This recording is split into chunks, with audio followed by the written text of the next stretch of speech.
plants of Avalon in Ireland. And in today's video, I'll be talking about, should you repot your newly bought cactus? Well, the answer to that is a definite yes, and I'm going to explain the reasons why. Now, when you buy a new cactus plant and you're buying it from the common garden stores or the supermarkets, they're nearly always potted up in awful quality cactus soil. Usually that's high in peat and other type of nasties in the soil that are really disastrous for your cactus plant. So I recommend taking it out of the soil it's in, completely removing the old soil from the pot and the roots, and then potting it up in a well-draining cactus and succulent soil, which I'm going to talk about in a minute. The other reason also is that cactus plants, you don't know what is going on in the soil, on the roots, if you don't repot it. Even if you buy a cactus plant and it's from a really good garden nursery that specialises in cacti and succulents, and you know that they've used a really good quality, well-draining cactus and succulent soil, it could still possibly have root mealybugs, vine weevils or other type of nasties in the soil.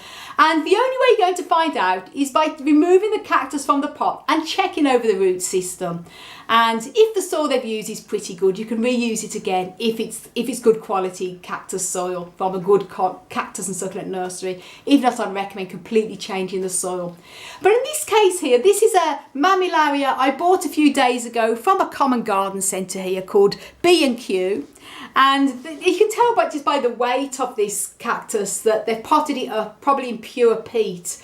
And when I turn the cactus plant upside down, you can see there that there's peat at the bottom of it. So not good quality, well-draining cactus soil at all. So I'm going to be removing this cactus from the pot, all of the soil from it, and repotting in my own cactus and succulent mix, which is very well draining. So they're the two reasons why you should repot a store-bought cactus. Check for soil pests and also remove the soil, because it's nearly always bad soil that they use.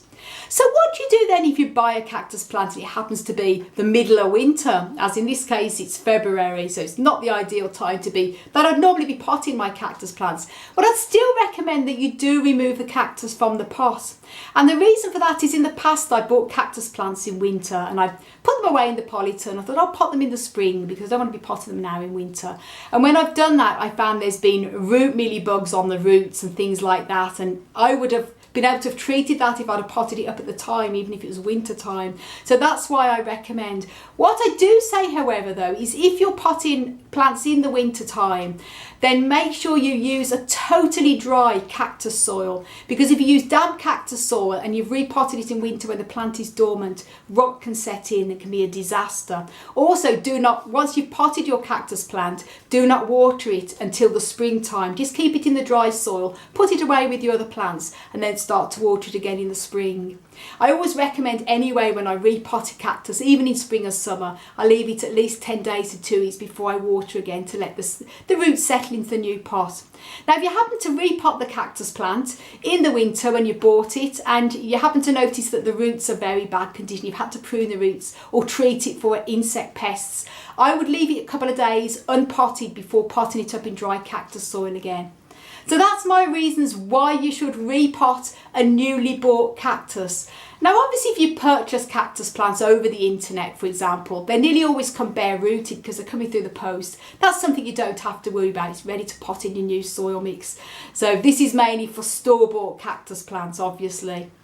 Now, I like to make my own cactus and succulent soil up. It's far more economical, better quality, and you know what's going into it. A lot of these commercial cactus soils are pretty disastrous. A lot of them are high in peat as well. And I use 3 equal parts of a loam-based soil, LOAM. In this case, I use John Innes number 2.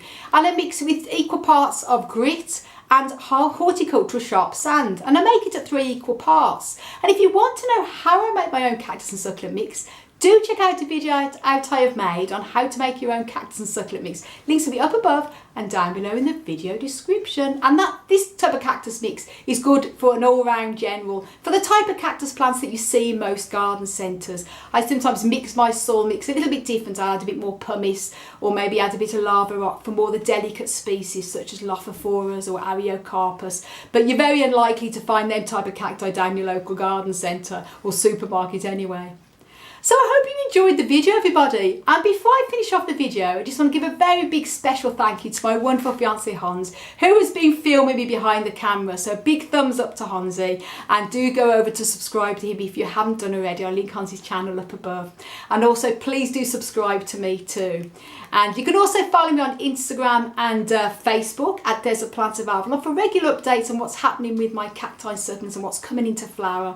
And also don't forget to check my website out for more growing tips, desertplantsofavalon.com. I want to wish you all happy growing and sending you all lots of love from Ireland. And until my next video, bye.